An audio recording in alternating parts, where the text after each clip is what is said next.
नमस्कार किसान भाई, आज हम लोग जानेंगे कि बेबी कॉर्न की खेती कैसे करें। ये भी जानेंगे कि बेबी कॉर्न की कौन कौन से उन्नत किस्म है, इसमें कौन कौन सा फसल का इंटरक्रॉपिंग किया जा सकता है। बेबी कॉर्न की सारी बातें। तो किसान भाई वीडियो पूरा जरूर देखें और कृषि से जुड़ी नई नई जानकारी के लिए चैनल को सब्सक्राइब जरूर करें और बेल का बटन जरूर दबाएं।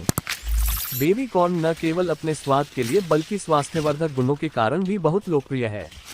इसमें कार्बोहाइड्रेट, कैल्शियम, प्रोटीन और विटामिन प्रचुर मात्रा में होते हैं। इसे कच्चा या पकाकर खाया जा सकता है और इसका उपयोग विभिन्न प्रकार के व्यंजनों में होता है। बेबी कॉर्न की खेती किसानों के लिए एक लाभकारी विकल्प होता है क्योंकि इसका बाजार दिन प्रतिदिन बढ़ता जा रहा है। बेबी कॉर्न के पौधे का उपयोग चारे के लिए भी किया जाता है, जो पोषण से भरपूर होता है। इसके सूखे पत्ते और भुट्टे को ईंधन के रूप में भी इस्तेमाल किया जा सकता है। बेबी कॉर्न की खेती कैसे करें? मिट्टी। बेबी कॉर्न की खेती के लिए दोमट मिट्टी सबसे अच्छी मानी जाती है, जिसमें जल निकासी की अच्छी व्यवस्था होनी चाहिए। मिट्टी की पीएच मात्रा 5.5 से 7.0 के बीच होनी चाहिए। जलवायु। बेबी कॉर्न की खेती के लिए गर्म एवं आर्द्र जलवायु अच्छा माना जाता है, जहां का तापमान 25 डिग्री सेल्सियस से 35 डिग्री सेल्सियस के बीच होता है। इसके लिए ज्यादा ठंड और जलभराव वाली स्थिति में बेबी कॉर्न की फसल को नुकसान हो सकता है। किस्में। बेबी कॉर्न की गुणवत्ता और उपज में सुधार के लिए सही प्रजाति का चयन महत्वपूर्ण है। बेबी कॉर्न की प्रमुख किस्में: महिको का गोल्डन बेबी कॉर्न, विवेक सीड्स का hybrid baby corn 9, Kaveri seeds का कावेरी 25N, सिंजेंटा का G5414, नाग बायोजीन्स का है। ये प्रजातियां बेबी कॉर्न की खेती के लिए उपयुक्त है। बुवाई का समय। उत्तर भारत में बेबी कॉर्न की बुवाई दिसंबर और जनवरी को छोड़कर पूरे साल की जाती है, जबकि जनवरी के आखिरी सप्ताह में बुवाई सबसे उपयुक्त मानी जाती है। दक्षिण भारत में मौसम को ध्यान में रखते हुए इसकी खेती पूरे साल की जा सकती है। बीज दर। बेबी कॉर्न की बुवाई के लिए 8 से 10 किलोग्राम बीज प्रति एकड़ की दर से प्रयोग करना चाहिए। खेत की तैयारी। खेत की अच्छी तैयारी के लिए 3 से 4 बार गहरी जुताई करनी चाहिए। इसके बाद मिट्टी को भुरा भुरा बनाने के लिए खेत में पाटा लगाकर खेत को समतल किया जाता है।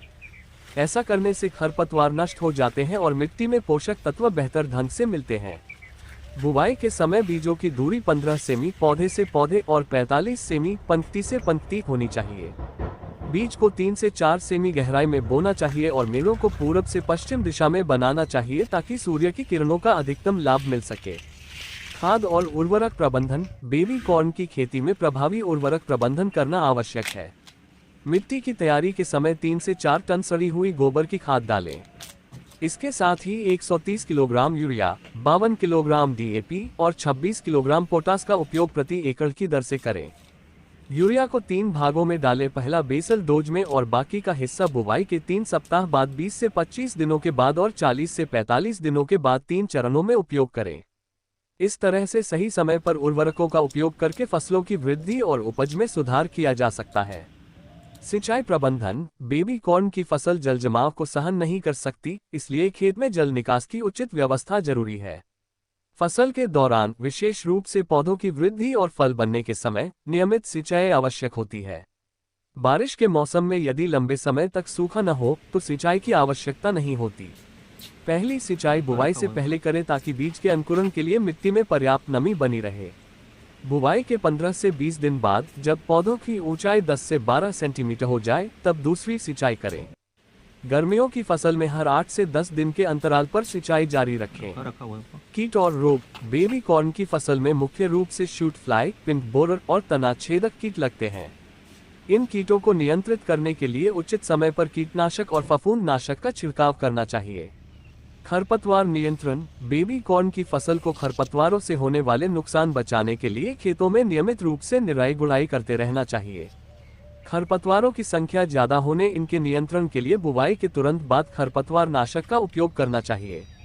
पहली निराई गुड़ाई बुवाई के 2 सप्ताह बाद की जानी चाहिए और दूसरी निराई 3 से 4 सप्ताह बाद मिट्टी चढ़ाने के साथ करनी चाहिए।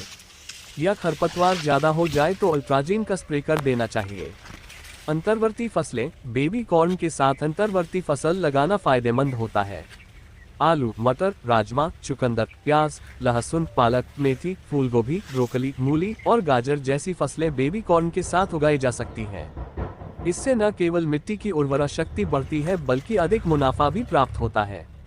तुड़ाई। बेबी कॉर्न की तुड़ाई बुवाई के लगभग 45 से 50 दिन बाद करें, जब भुट्टो में सिल्क रेशम आने के 1 से 3 दिन बाद भुट्टो का आकार लगभग 8 से 10 सेमी हो जाता है। इस समय भुट्टो को हाथ से तोड़ा जाता है। भुट्टो के ऊपर की पत्तियां नहीं हटानी चाहिए ताकि यह ताजगी बनाए रख सके। खरीफ के मौसम में प्रतिदिन और रबी के मौसम में 1 दिन के अंतराल पर तुड़ाई करनी चाहिए।